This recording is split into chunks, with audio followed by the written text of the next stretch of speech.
Boa noite, pessoal.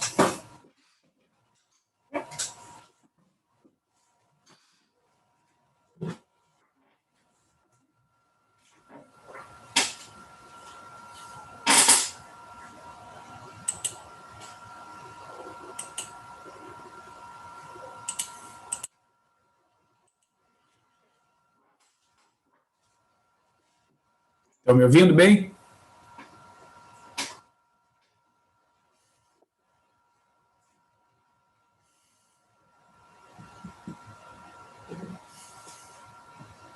Vamos aguardar uns minutinhos para entrar os outros colegas aí, vamos ver. Aguardar um minutinho ou dois.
Boa noite, Júlia. Estou aguardando aí para chegar os demais colegas aí. Se tiver alguma pergunta, sobre alguma dúvida, posso responder.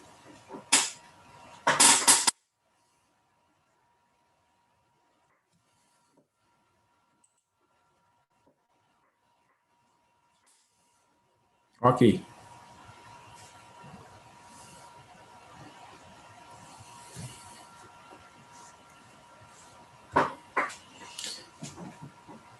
Bem, eu acho que eu não avisei, né, na segunda-feira, mas eu atualizei lá o...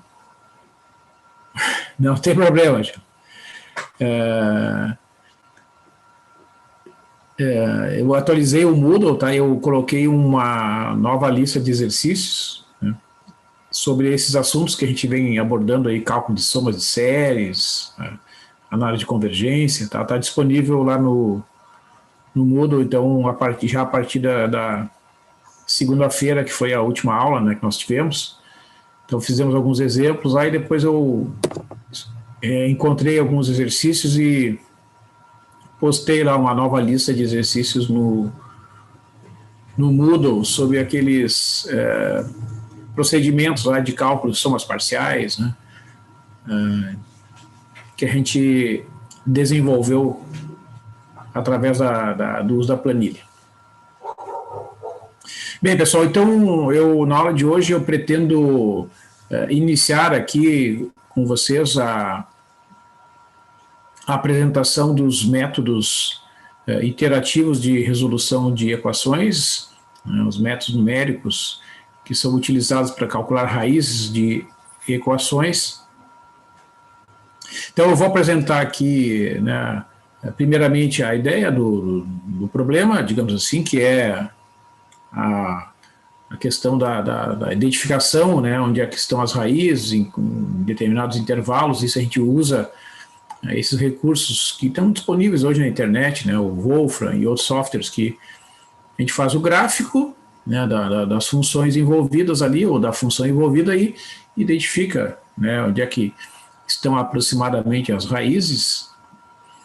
É uma análise gráfica mesmo. Esse é um recurso que hoje é natural, digamos assim, a gente utilizar, né, já que é bastante barato, bastante E a linguagem, né? Hoje as páginas utilizam, às vezes, os comandos, né, que a gente precisa utilizar são bastante fáceis, né? A gente não tem que ter um domínio de linguagem de programação. A gente escreve lá uma linha de comando e pronto, né? Já vem o resultado do gráfico, então isso facilita bastante para quem não tem familiaridade com linguagem de programação. Então, mesmo pessoas que têm um conhecimento bem básico, né, de como escrever um comando, às vezes são comandos escritos em língua inglesa, né?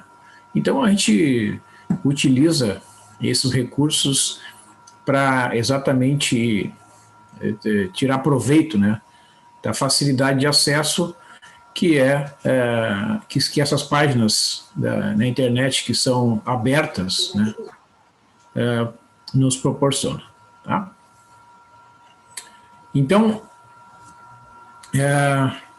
eu vou iniciar aqui a apresentação, né? Se vocês, ao menos que vocês tenham alguma pergunta, eu posso responder antes de iniciar aí.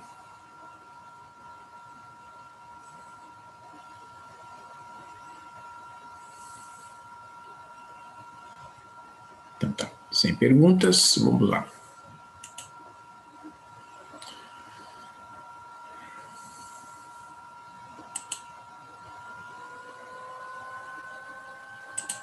Bom,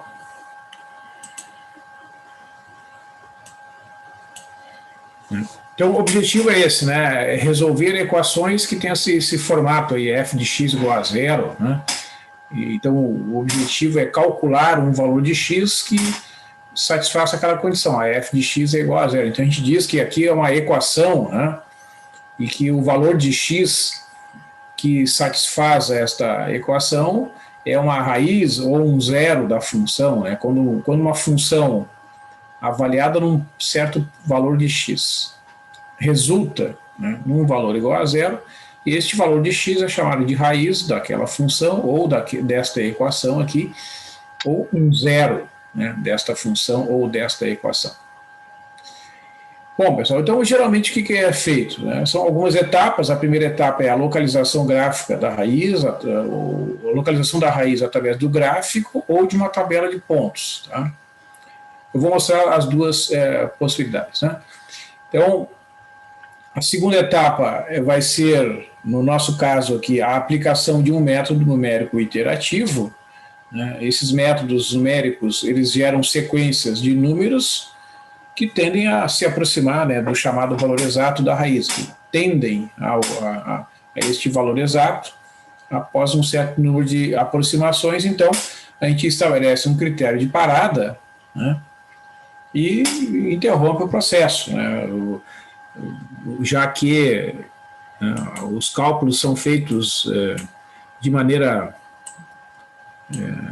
computacional, né? A gente tem que fazer operações de adição, subtração, multiplicação e divisão, e a gente gasta, né, energia, seja do computador, seja da calculadora, né, ou o nosso próprio tempo. Então, é natural que a gente tenha que estabelecer um critério de parada. Né? Isso é uma ideia que está dentro de qualquer atividade, né, que a gente vai fazer. Né? Quando a gente vai fazer alguma coisa que vai nos tomar tempo, a gente mais ou menos, para tal tarefa eu vou gastar tanto tempo. Né? A gente não vai ficar indefinidamente fazendo uma determinada atividade, porque isso significa que, né, o resultado não é muito bom, se a gente tem que ficar o tempo todo fazendo aquilo ali. Né? Então, a mesma coisa aqui, né, quando a gente vai aplicar um método numérico para calcular a raiz de uma equação, esse método ele tende a, né, vai sair de um ponto inicial, vai calcular uma segunda aproximação, uma terceira, uma quarta, até que, bom, pelas tantas, né, a pessoa pode se considerar, digamos assim, satisfeita, né? Bom, isso aqui também tá bom, né? Não preciso seguir em frente, tá bom? Então essa é a ideia geral aqui, né? Então, os métodos numéricos, como eu disse, são métodos iterativos, né? Iteratio é uma palavra da língua latina. Né? O latim é uma língua que hoje é restrita a uma parcela bem pequena da população, né? São poucas pessoas que aprendem, né, digamos assim, estudam o latim nas escolas. Né? O latim deixou de ser estudado em escolas há bastante tempo. Até a metade do século passado era mais comum, né, o estudo do latim. Aí ele foi perdendo a força, mas algumas palavras que nós temos na língua portuguesa, né, vieram do latim. Né, e a palavra iteratio significa repetir, ela veio do latim, significa repetir ou repetição. Né. Então, na língua portuguesa, originou a palavra iterativo, né, significa repetitivo, é um processo que é realizado várias vezes, né, como eu disse, até que um critério de parada seja satisfeito. E isso é feito no dia a dia das pessoas, muitas vezes, né, ou ao longo da vida, a gente tem que fazer certos processos que, às vezes, dão um resultado bom, aí a pessoa faz mais uma vez, dá um resultado um pouquinho melhor, aí faz de novo, né? Então, isso é uma coisa que é uma ideia, né, que perpassa. A ideia de método iterativo, método repetitivo, né, o que está, digamos assim, o que orienta, qual é a filosofia, digamos assim, vou usar a palavra, é que quanto mais etapas, né, a gente realizar num método iterativo, melhor será o resultado. Né? A lógica é que, no caso aqui da resolução de equações, quanto mais vezes eu aplicar o método, mais próximo do valor exato da raiz será o resultado obtido. Tá? Que essa é a ideia, que os métodos métricos eles geram sequências de números reais que tendem ao valor exato. Então, se eu fizer 10 vezes, eu vou ter uma aproximação. Se eu fizer 20 vezes, eu vou ter uma aproximação melhor ainda. Né? É mais ou menos parecido com aquele processo que a gente viu lá nas somas de séries, né, que vocês viram ali. A gente fez algumas comparações, né, com 10 parcelas, com 15, com 20, os resultados vão melhorando.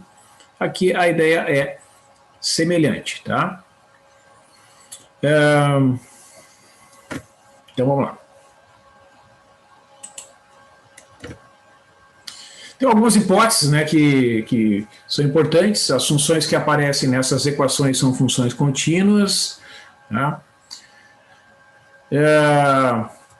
O formato das equações vai ser f de x igual a zero, é uma equação com uma única incógnita, a função só depende da variável x, então vai ter uma equação com uma única incógnita. Né? Então, resolver uma equação que tem esse formato aqui, f de x igual a zero, significa encontrar o valor ou os valores de x que satisfazem aquela equação, que são as raízes, né, ou os zeros daquela equação. Então, sempre que eu encontrar dois valores que têm imagens com sinais distintos, tá, num certo intervalo AB, então pelo menos uma raiz existe naquele intervalo. Né? Então, esse é um conceito, essa é uma lógica que vai orientar até a aplicação de alguns métodos, né, mas que está por dentro da nossa cabeça, digamos assim, né? A gente sabe que às vezes a gente aproxima o resultado de um problema por falta e às vezes por excesso, né? Por falta, por excesso, por falta, por excesso, né? Por falta significa um valor abaixo do que é o valor exato, por excesso um valor acima, né? Porque às vezes o valor que a gente está procurando na verdade está ali, né? No meio, digamos assim, né? Então essa é a ideia aqui desta propriedade, tá? Então a análise gráfica é uma análise que, como eu disse, né, com o barateamento e a facilidade do acesso aos recursos computacionais disponíveis na internet, a gente tem várias opções, né, que nos permitem fazer os gráficos de funções e também, a partir daí, fazer a análise gráfica. Né? Então, a gente vai ver aqui alguns gráficos, né, de funções e vamos fazer um comentário a respeito das raízes. Então, se vocês tiverem alguma pergunta, por favor, fiquem à vontade. Tá? Ó, então, vocês vejam aqui, né, neste primeiro exemplo, deixa eu botar para cá.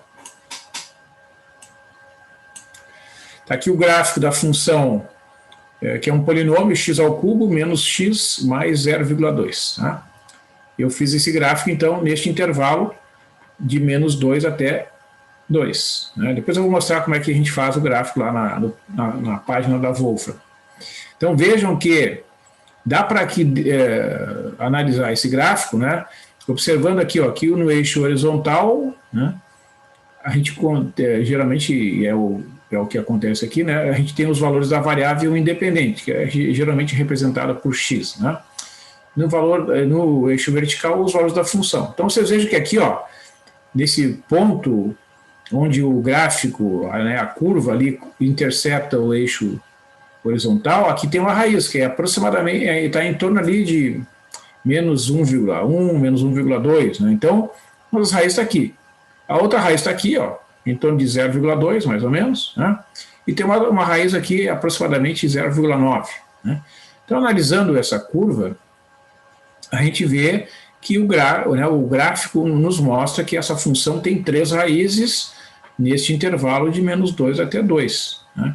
Uma das raízes está entre menos 1,2 e menos 1, que é essa aqui, ó. A outra raiz entre 0 e 0,4, que é essa aqui. E a outra raiz entre 0 e 0,8, que é essa aqui. Então, são as 3 raízes ali, né, que estão identificadas. Como é que a gente obtém esse gráfico? Vamos ver lá. Depois a gente volta aqui para a apresentação. Então, lembra lá, ó, tu vai colocar Wolfram aqui no navegador, ele vai te apresentar a opção do Wolfram Alpha, tá? A gente vai ali, abre a página do Wolfram Alpha. Ok?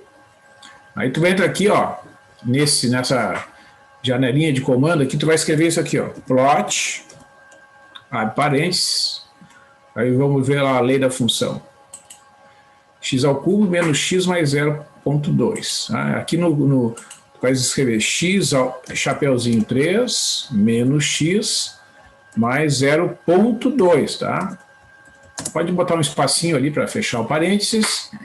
E aqui tu vai botar x in, né, x dentro do seguinte intervalo, menos 2, ponto 2. Tá? Existem outras formas de escrever. Então ele vai interpretar esta informação como sendo, ele está dizendo, ó, que o x varia de menos 2 até 2 e é para esboçar o gráfico desta função x ao cubo menos x mais 0,2. Aí tu aperta, pressiona Enter,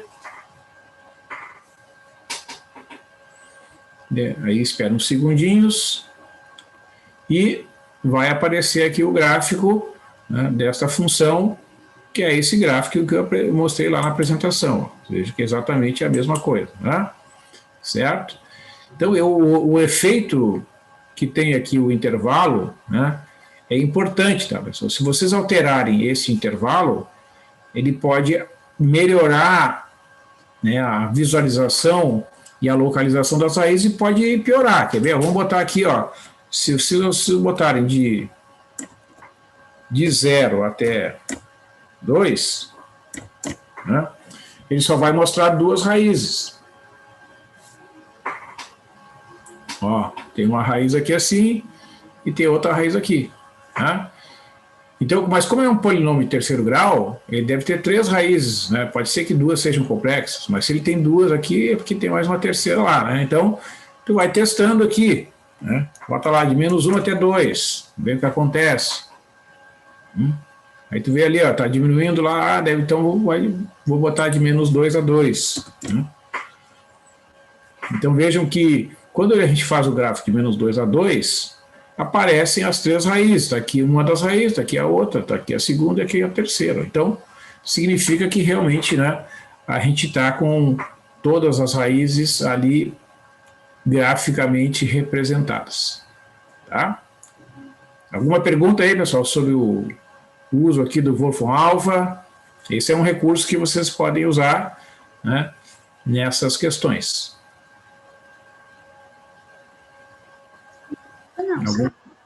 Algum comentário?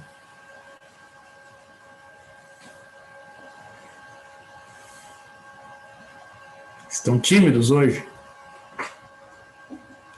Tranquilo, professor. Tranquilo? Então tá bom. Então vou voltar lá.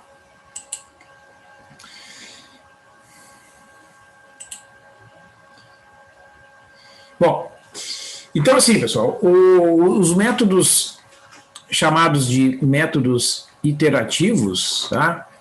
Que nós vamos ver aqui são 3, né? O método de secção, o método de interação linear, o método de Newton-Raphson, que são aqueles mais divulgados, mais conhecidos na literatura. Existem outros, tá? Existe o método secante, existe o método das cordas, enfim, existem diversos outros métodos que alguns até se tornaram, digamos, como é que eu vou dizer o termo, obsoletos, né? Porque foram perdendo a competitividade com o avanço, né, da tecnologia, que tornou esses 3 métodos, em particular o método de Newton-Raphson, seguramente o mais competitivo dentre os métodos iterativos de resolução de equações, tá? Esse Newton que aparece aqui é o mesmo físico inglês lá, que nasceu em 1642, né? E foi o responsável pelo desenvolvimento do cálculo diferencial integral e também da teoria gravitacional, né? Ele que, de certa forma, descobriu, né, a existência da força gravitacional, né? A partir daquele momento em que ele se recolheu, como eu falei para vocês, né? Estava havendo uma peste em Londres, e em torno de 1661, 62, ele tinha em torno de 20 anos, né? E estava na universidade, então teve uma pandemia lá, nem nós estamos tendo agora. Aí as aulas foram suspensas, todo mundo foi para casa, ele foi para casa, foi para a fazenda da família dele, lá ele estudando então o cálculo diferencial, né?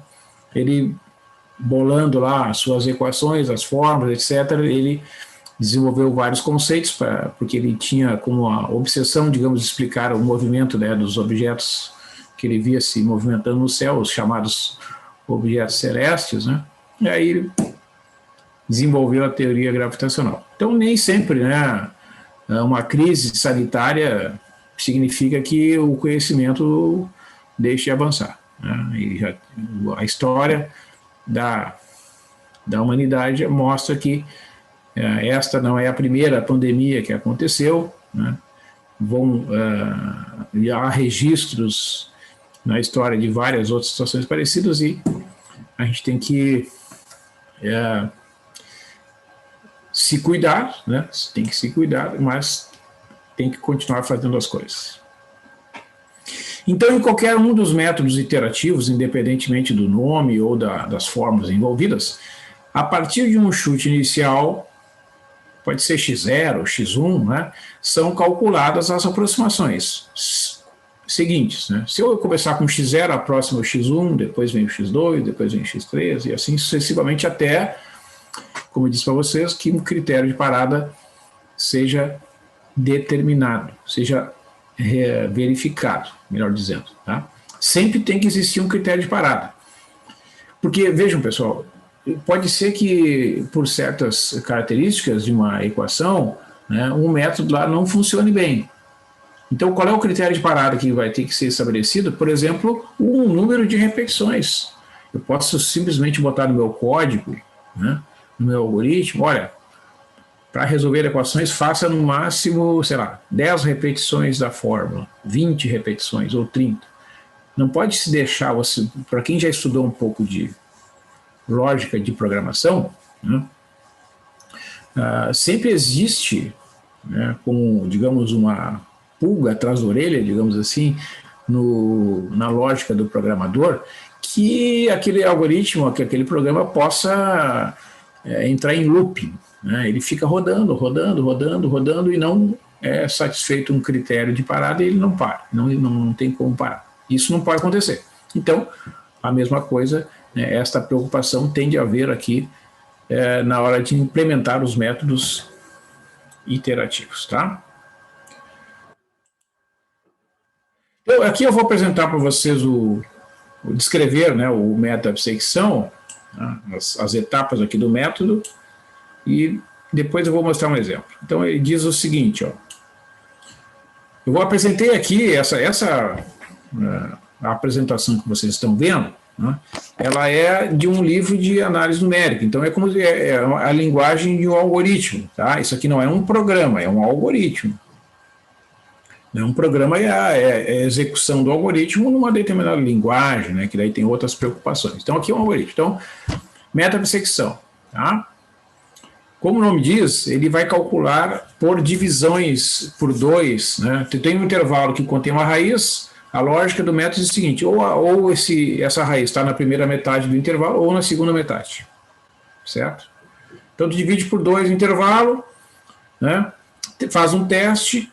Aí tu joga aquela metade fora que não tem a raiz, tu joga fora, aí tu pega a metade que contém a raiz. Aí testa de novo, divide por 2 e assim por diante até, né, que uma certa condição seja verificada. Então essa lista de passos aqui, ela descreve esta lógica. Tá? Eu não vou fazer a leitura aqui, isso aqui vai estar disponível depois, eu vou gerar um PDF, está disponível lá. Eu vou mostrar através de um exemplo como esta lógica vai ser executada, né? Como é que a gente, digamos assim, aplica a lógica do método da bissecção na resolução de uma equação, e aí, através desse exemplo, vocês poderão, né, aplicar eventualmente esse método na resolução de uma outra equação qualquer, porque independentemente das funções envolvidas, a lógica é sempre a mesma. Tá? Deixa eu mostrar aqui para vocês. Deixa eu...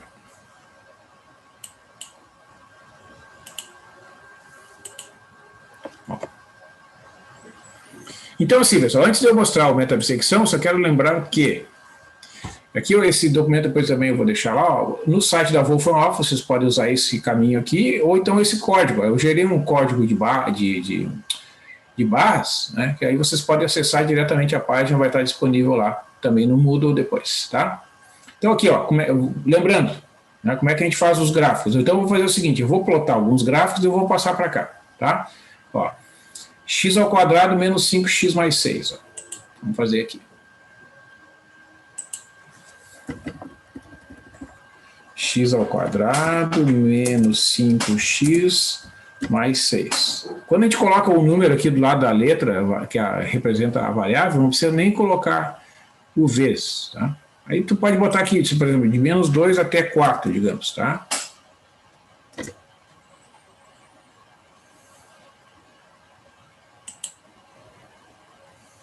Ó, não dá para ver direito ali, né, que as raízes são 2 e 3, vamos modificar isso aqui, ó. Em vez de botar de menos 2 a 4, vamos botar aqui de menos 1 até 5, vamos ver. Então vocês vejam que às vezes o intervalo que a gente chuta inicialmente não é o mais adequado, a gente vai lá e troca, né, rapidinho. Ó, dá para ver melhor, né? Se eu quiser, ficou feio, né, isso aqui, eu posso esticar um pouquinho aqui, eu botar até 6, né, para melhorar a simetria ali da ó, tá, né, tá bacana, então, beleza, eu vou copiar isso aqui, ó, faço o Ctrl C, marco ali, Ctrl C e Ctrl V.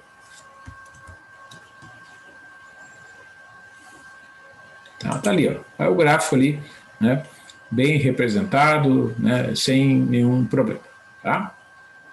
Tá até o comando lá, ó. Aqui é a mesma coisa. Bom, então vamos só comentar, né? Nesse caso aqui, ó, as raízes são 2 e 3, né? Então, a raiz inteira é bem tranquilo. Vamos ver essa outra função aqui, ó. E na x mais x. Aí vamos lá. Ó, aqui eu vou escrever. Então, se vocês estiverem com o navegador aberto, pode testar, por favor, ver se vocês conseguem obter um resultado parecido com o que eu vou obter aqui. ESP de x mais x, menos 2 até 3. Então, vocês vejam que aqui dentro, ó, do plot, né, do comando plot, a gente só escreve a lei da função. Ó. Nesse segundo exemplo, a função é e na x mais x. Tá? Então, no plot, a gente escreve ESP de x mais x, fecha o parênteses, né, do plot e bota ali um intervalo e vamos fazer o ajuste, depois se for necessário. Ó. Dá para ver que tem uma raiz aqui, ó. Vamos botar aqui de menos 3 a 3, vamos ver o que vai acontecer.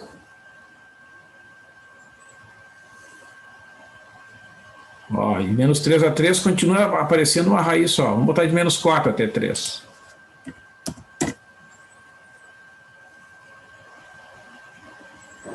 Ó, vocês vejam que só aparece uma raiz, realmente não tem nenhuma outra, né? A tendência da curva aqui, ó, do lado negativo do eixo X aqui, é ir lá para baixo. Quer ver? Vamos botar aqui de menos 6 até 6.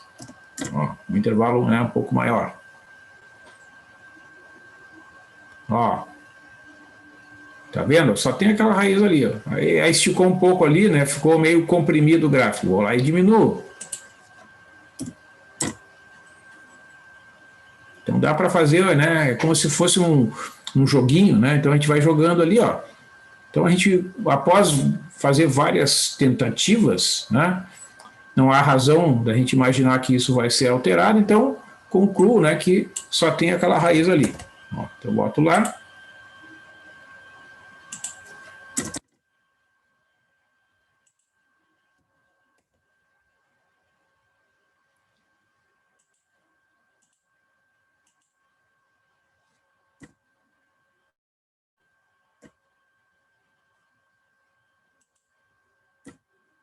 Então veja, pessoal, que eu comentei aqui que aparentemente, né, só tem uma raiz dessa função e essa raiz está no intervalo de menos 1 até 0, tá?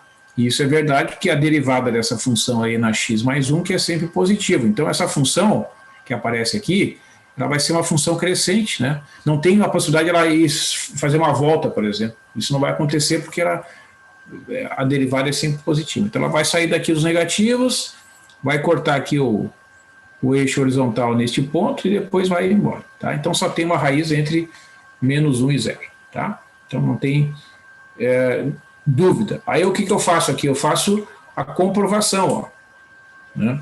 Que eu falei para vocês, o gráfico ele pode, digamos, nos iludir, né? Mas aí eu calculo, ó, no ponto menos 1, a função tem um valor negativo, no ponto 0 ela tem um valor positivo, então ela tem que ter passado pelo menos uma vez ali por um ponto em que a função vale 0, né? E esse ponto está entre menos 1 e 0. Isso aqui é a comprovação desta propriedade, desta afirmação aqui. Tá? Tranquilo, pessoal? Sim, sir. Tá, vou seguir aqui então. Ó, vamos olhar aqui esse outro exemplo, um polinômio completo aqui, x ao cubo menos 5,2 vezes x ao quadrado mais 10,8x menos 19,7. Vamos fazer aqui.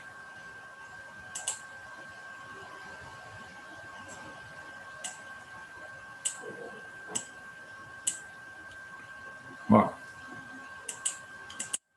a gente abre as duas abas aqui, né? Vai ficar x ao cubo menos 5,2 vezes x ao quadrado, a gente tem que deixar um b do ladinho do outro ali, mais 10,8x menos 19,7, tá? Cuida então que tem que fazer essa adaptação aqui da notação, né? No Brasil a gente usa a vírgula, lá no site a gente usa o ponto, né? Então, vou botar de menos 4 até 4. Esse intervalo inicial aqui é um chute, né? Não tem jeito. Ó, vocês viram que vem lá de baixo, lá, né, o gráfico, e tem uma raiz aqui. Vamos aumentar aqui esse intervalinho aqui, ó. De menos 4 até 5, vamos ver. Ó, vem lá de baixo, tem uma raiz aqui, depois parece que sobe, né? Vamos botar de menos 4 até 7, vamos ver.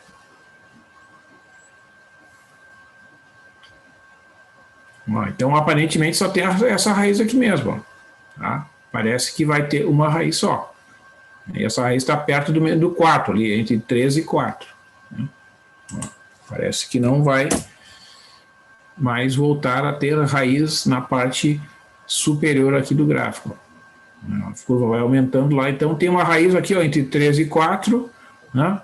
Que é a conclusão que eu apresentei lá. Ó. Entre 13 e 4, a função tem valores, imagens com sinais contrários. Ó. No 3 a imagem é negativa e no 4 a imagem é positiva. Então, entre 3 e 4 tem que ter uma raiz. Né? No último exemplo que eu vou mostrar aqui, análise gráfica, né, é o caso da tangente menos x. Tá? Então, como eu comentei para vocês, a função deve ser contínua. A função tangente ela não é exatamente contínua, ela tem diversas descontinuidades. Né? Mas em cada trecho onde ela é contínua, pode ter eventualmente uma raiz. Então, é nesse sentido a afirmação. Né? Então, mesma coisa, ó, a gente vai fazer o gráfico da função. A gente escreve lá tan, a parênteses x, menos x. Vamos botar aqui de menos 8 até 8. Vamos ver o que acontece. Ó. Então, o que a gente observa aqui, pessoal? Esses gráficos, né, eles são iguais, né? Esses pedaços de curva aqui, o formato deles é o mesmo, né? Vocês vejam que eles meio que se deslocam assim, parece que eles estão caindo, né? Ó, aqui o degrau está um pouco mais acima, aqui está um pouco mais abaixo, aqui o degrau está na altura do eixo X, aqui no zero, né? Aqui o joelho, né? Esse degrau está um pouco mais abaixo e assim vai, tá? Então o que a gente observa? Essa curva tem infinitas raízes, ó. Aqui tem uma raiz, aqui tem outra, aqui tem outra, aqui tem outra, tem outra, aqui vai ter outro ramo que vai ter outro, né? Então se eu botar um intervalo, sei lá, de menos 15 até 15, vão aparecer muito mais raízes. Quanto maior for o intervalo, maior é a quantidade de raízes. Então, essa função realmente tem infinitas raízes, como essa figura está mostrando aqui. Né?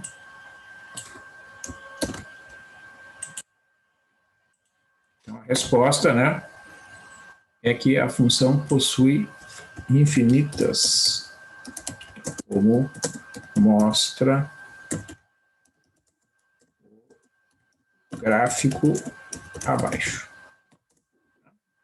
Bom, então isso dá uma panorama aí, né, uma panorâmica para vocês das possibilidades, né, que a gente tem, então, de existência de raízes, de como essa existência pode ser verificada, pode ser observada graficamente através desse recurso que a gente está vendo aqui da Wolfram ou de outros recursos que existem disponíveis. Bom, vamos lá. Então, isso aqui já foi, não vou fazer de novo aqui. Né? Então, vamos lá. Isso aqui é só... Tá. Então, aqui, o exemplo. Aqui, finalmente. Deixa eu tirar isso aqui.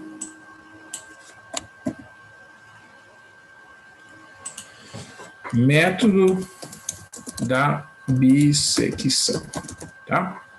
Então, eu vou mostrar para vocês aqui como esse método pode ser usado para calcular a raiz quadrada de 3, fazendo no máximo 10 iterações. O critério de parada é que a aproximação xn mais 1 menos a aproximação anterior tenha uma diferença de no máximo 10 a menos 2. Né? Então, o erro absoluto aqui no cálculo da raiz é no máximo 10 a menos 2. Tá? Então, o erro absoluto tem que ser menor do que 10 a menos 2. Tá? Então, para eu calcular a raiz quadrada do 3, eu tenho que resolver esta equação aqui. Ó. Certo? Resolver esta equação equivale a calcular a raiz quadrada de 3. Então, a nossa função, né, a função que a gente está trabalhando aqui neste exemplo, é a função que é igual a x ao quadrado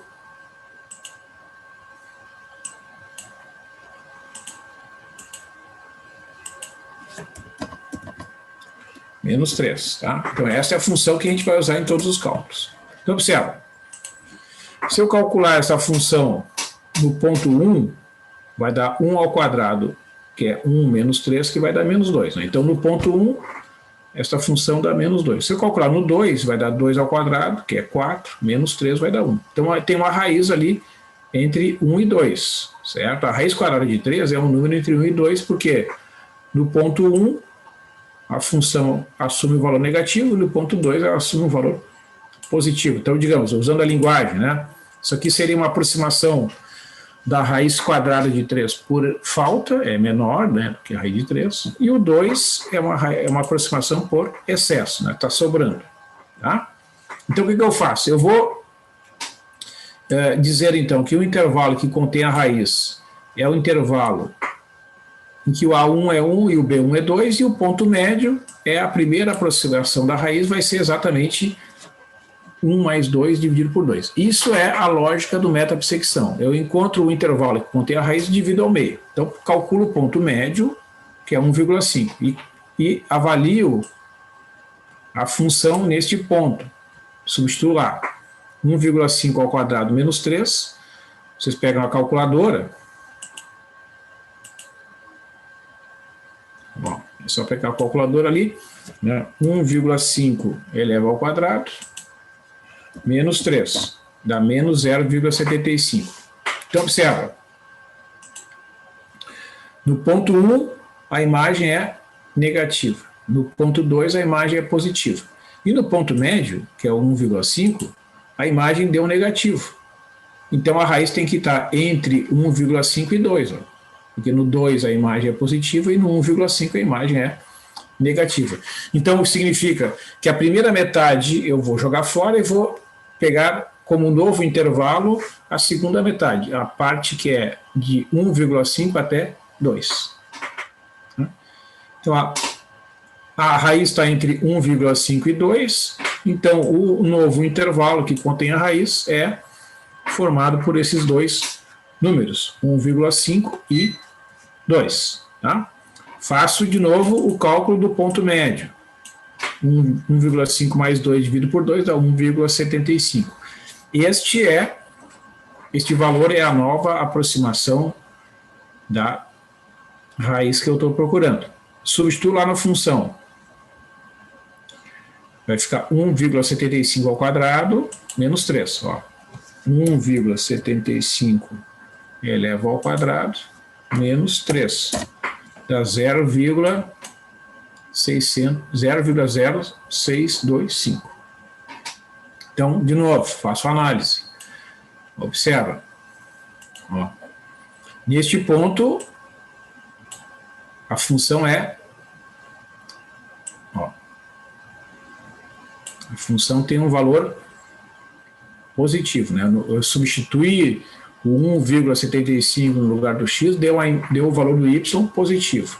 No 1,5 tinha dado negativo, então a raiz está entre 1,5 e 1,75. Tá? Aquele pedaço de 1,75 até 2 eu joguei fora.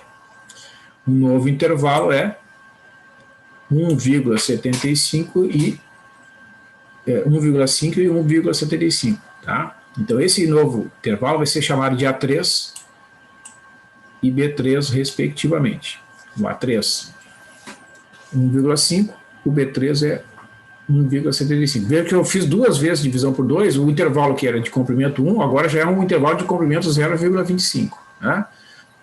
Que é a diferença entre esses dois que estão marcados aqui. Aí eu pego a média, 1,5, somo com 1,75 e divido por 2, dá 1,625.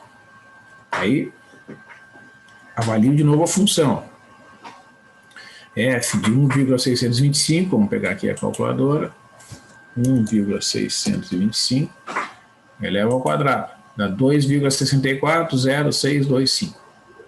Tá? Menos 3 dá menos 0,359375, tá certo, né? Então, ó, esse ponto aqui tem imagem negativa, né? Vamos ver como é que foi o outro. Aqui tinha dado positivo, então a raiz está entre esse cara aqui e esse.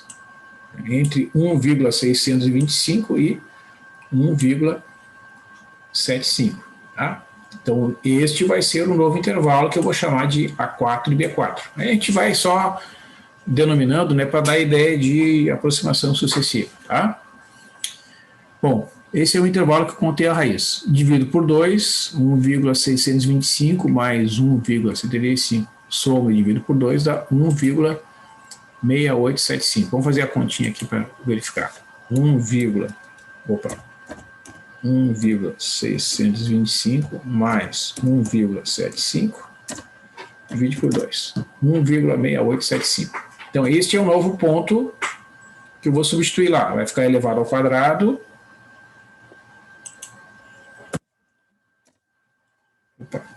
1,875 eleva ao quadrado. Menos 3, menos 0,15, 23, 43, 75. Tá certo. Então, o que aconteceu? Neste ponto aqui, a função tem uma imagem negativa. Nesse aqui também tinha dado negativo.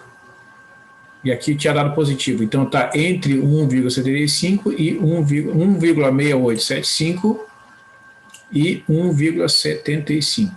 Esse vai ser um novo intervalo que contém a raiz. 1,6875 e 1,75, tá? Pego o novo ponto, que é a média desses dois, vamos fazer a conta aqui para verificar.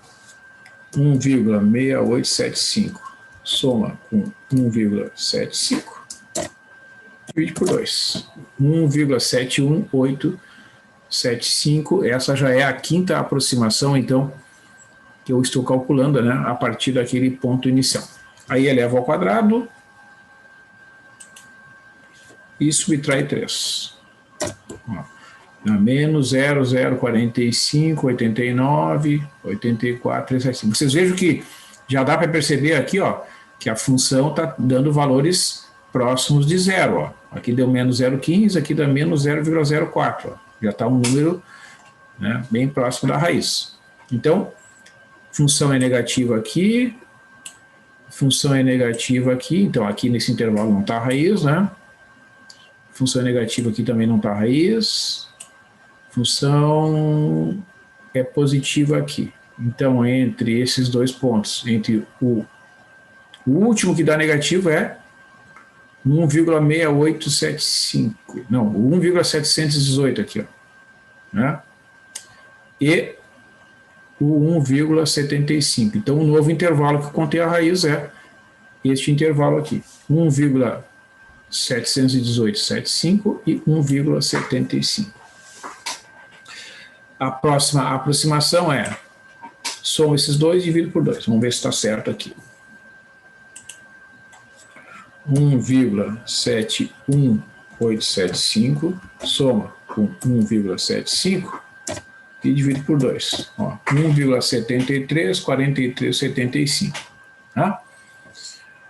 Agora eu vou calcular a função. Eleva ao quadrado, subtrai 3. Ó, já dá um número bem pertinho de zero. 0,008056640, 0,625. Então a raiz está entre este ponto e o último ponto em que tinha dado imagem negativa, que é o anterior. Veja que nos dois últimos pontos, a função trocou de sinal. No 1,71 a imagem é negativa e no 1,73 a imagem é positiva. Então a raiz está entre esses dois. Entre 1,71875 e 1,734375. Então o x7 será a média desses dois. Vamos ver se a média deu certo aqui. 1,71875 somado com 1,734375.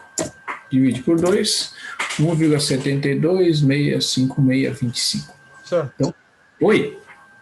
Ali acho que estava na última que deu o valor de 0,008, ele já não atende a regra que o valor tem que estar abaixo de 0,01, não é isso? Não, é oportuna a pergunta, mas o critério de parada neste caso é a aproximação entre os valores de x. Quer ver? Vamos voltar.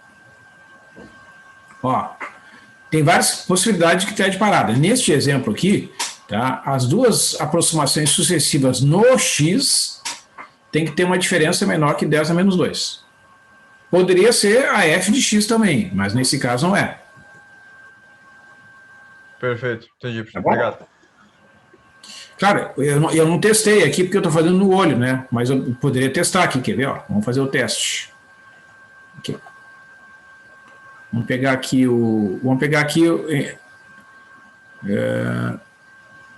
este aqui.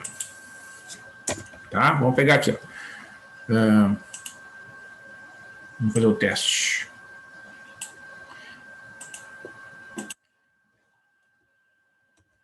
Se eu pegar o x6 menos o x5, vamos ver quanto é que vai dar. Ó, fica 1,734375 menos o 1,71875. Quanto é que dá isso?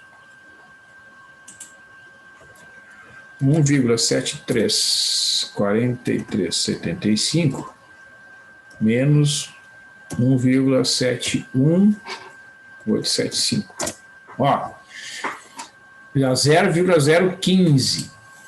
0,015,625, eu acho. Perfeito, acima de 0,01. Minha leitura tinha sido como FX mesmo, de fato. Não, mas não, realmente tem algumas situações em que pode ser, às vezes o critério de parada pode ser o valor da função. Por que nesse exemplo eu não fiz, porque eu sabia que isso, digamos, exigiria fazer um pouco mais de aproximações, e em muitos casos, para garantir que tanto o x esteja bem pertinho, quanto a f de x também esteja próximo de zero, em muitos casos tem que fazer o teste de convergência nos dois. Tu pode exigir assim, ó, o x n menos o xn menos 1 menor que 10 a menos 4, digamos, e também a função tenha que ser menor que 10 a menos 4. Porque observa, ó, neste caso aqui, como tu observou, né, a função ela já está sendo menor que 10 a menos 2. Então, se o critério de parada fosse esse, poderia parar aqui, né? Então, em alguns casos, para garantir que o processo está convergindo aqui no eixo X e também no eixo Y, eu posso combinar as duas condições, eu posso exigir as duas. Aí, quando as duas forem satisfeitas, tu pode considerar que o processo terminou, tá? Mas realmente isso pode acontecer. Vamos deixar aqui registrados, né? Tá. Ó, então, como a diferença no x ainda é maior que 0,01, faz mais uma vez, né? Então, a raiz está entre esses dois aqui, entre 1,71875 e o 1,734375, né? Porque nesses pontos as imagens são sinais contrários. Faz a média, vamos fazer a média aqui para descargo de consciência, 1,71875 soma com 1,734375, divide por 2, 1,7265625, tá? Eleva ao quadrado, para calcular a função, menos 3. Menos 0,018,98, tá? Então, a raiz está entre, ó, vamos voltar aqui. No último ponto, a função tinha dado um valor positivo, nesse ponto deu negativo, vamos deixar aqui a imagem. Ó, nesses dois pontos, a gente tem aqui, ó, um ponto em que a imagem é positiva e o ponto consecutivo, a imagem é negativa. Então, a raiz está entre esses dois aqui, ó. Tá? Certo? Vamos ver se vamos fazer o teste. Vamos fazer o teste do x6 menos x6, vamos ver. x7 menos o x6. Vai ficar esse cara aqui.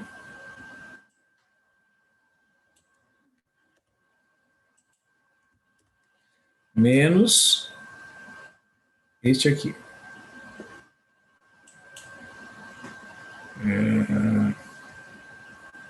Quem é o x6? Está aqui. Esse aqui.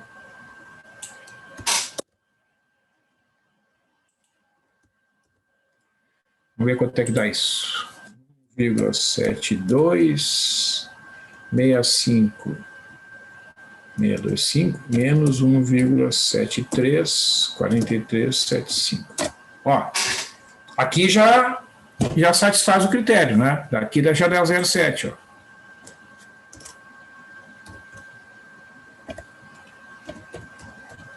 Deixa eu ver quanto é que deu ali. É em valor absoluto, né? Isso aqui é menor que 0,01. Tá? Então, o X7... Hã? Não, tranquilo, professor, isso aí. Só... Não, tranquilo. Então, ó, o X7 já satisfaz o critério de parada. Então, a gente pode considerar que esse valor aqui já é uma aproximação da raiz quadrada de 3 que é satisfatória segundo esse critério, tá? Então, aqui, ó, o que eu fiz aqui, que eu já tinha preparado, né, pessoal, esse cálculo, isso aqui é um resumo, ó, de todo esse procedimento, tá? Então, a gente pode interpretar aqui, ó, nessa tabela, né, todos esses passos que foram dados, ó. Iniciei com 1 e 2, peguei o ponto médio, calculei a função, aqui não tem como calcular o erro no x, né, porque não tem nenhum ponto antes. Aí, observa, o ponto médio passou a ser 1,75, né, porque a raiz está entre 1,5 e 2. Peguei o ponto médio, calculei a função. Ó, a função aqui é negativa, aqui é positiva, tá vendo? Ó? Troca de sinal aqui. Então, a raiz está entre 1,5 e 1,75. Então, a vantagem da tabela é que ela já organiza o cálculo. Onde trocou o sinal aqui, a raiz está aqui, ó, entre 1,5 e 1,75. Pega o ponto médio, né? Isso aqui é muito bom de fazer na planilha também, tá? Pega o ponto médio, calcula a função, tá aqui o resultado, e aqui tu vai marcando, né, o erro absoluto. Ó. O erro absoluto é só subtrair esses dois. Isso aqui é o erro absoluto nesse exemplo, né? O critério é a diferença entre x. Vamos botar aqui, ó, para não dar dúvida. Vamos copiar de lá para não ter que digitar tudo de novo aqui, peraí.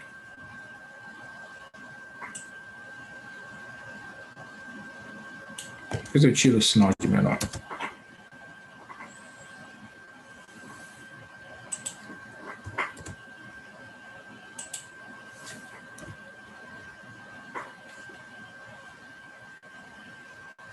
Tirar esse símbolo aqui.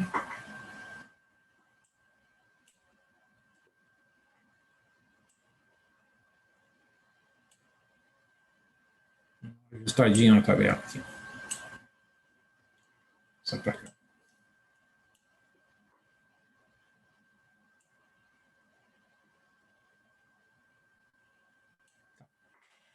Então, a gente observa aqui, ó, que então nessa coluna tu vai ter as aproximações sucessivas, desculpe, da raiz, né? Aqui tu vai ter as imagens da função que, conforme eu falei, né, nessa coluna das imagens, tu vai ver que os números vão tender a zero. Às vezes até eles oscilam, né? Observa aqui, ó, 0,75 em módulo, né? 0,06, 0,30, aumentou aqui diminuiu, aqui diminuiu e aqui aumentou um pouco, em valores absolutos, tá? Porque a raiz, a hora vai para lá, a hora vai para cá, né? Então, conforme o gráfico da função, ela pode estar um pouquinho mais acima, um pouquinho mais abaixo da imagem, do eixo X, né? Dá para ver uma oscilação de sinal aqui, ó. Tá? E aqui tu vai vendo, né, que como o meta-bissecção é pegando sempre o ponto médio, aqui vai sempre dividir por 2, ó. A partir da primeira aproximação vai dividindo por 2, né? Então até dá para saber quantas divisões são necessárias para que um determinado critério de parada no eixo X seja satisfeito, tá? Então a conclusão, né, deste exemplo é que a aproximação X7, que é 1,7265,625, satisfaz o critério de parada porque o módulo de X7 menos X6 é menor que 0,01. Não, está aqui. Né? Então, né, a conclusão é que a raiz de 3 por este método é aproximadamente 1,7265625. a gente pega sempre, né, a aproximação que é calculada por último, porque pela lógica, e o critério de parada é no eixo X nesse exemplo, né, a convergência ocorre no eixo X, certo?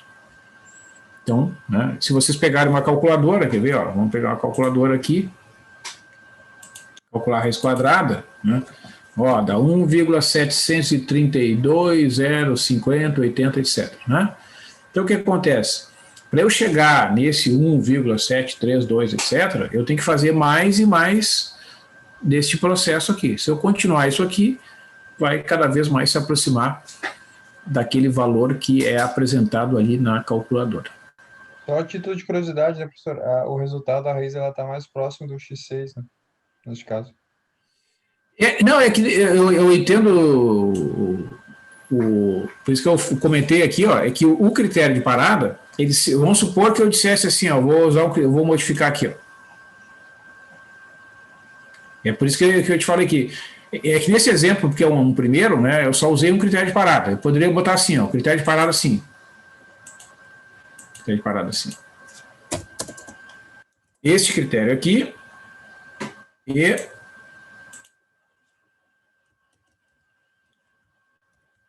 este.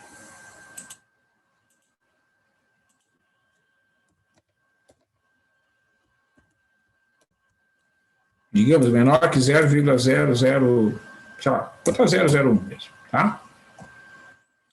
Então, pode acontecer dele ser satisfeito o critério de parada antes, digamos, né, numa coluna do que na outra, certo? Se eu botar os dois, aí tu tem que observar que, neste caso, se eu modificasse e colocasse assim, aí tu tem que verificar os dois simultaneamente. Vamos ver o que aconteceria aqui. Ó, este aqui, por exemplo, ó, já não satisfaz aquele critério lá. Entendeu? Porque em valores absolutos, no x7, a função tem um valor maior do que 1/100. Sim. Mas esse aqui satisfaz. Certo. Não, tá claro, professor. Obrigado.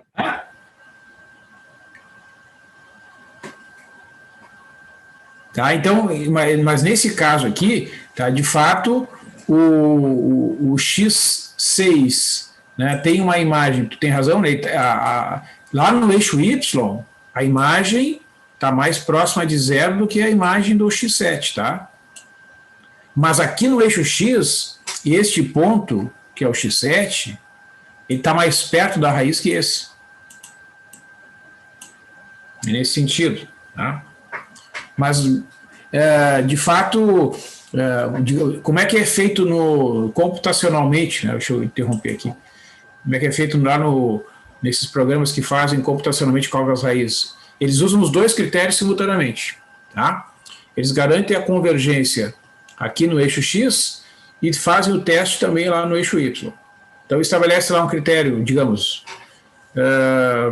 calcule a raiz até que no eixo X a diferença seja menor que 10 na menos 10 e no eixo Y também menor que 10 na menos 10. Tá?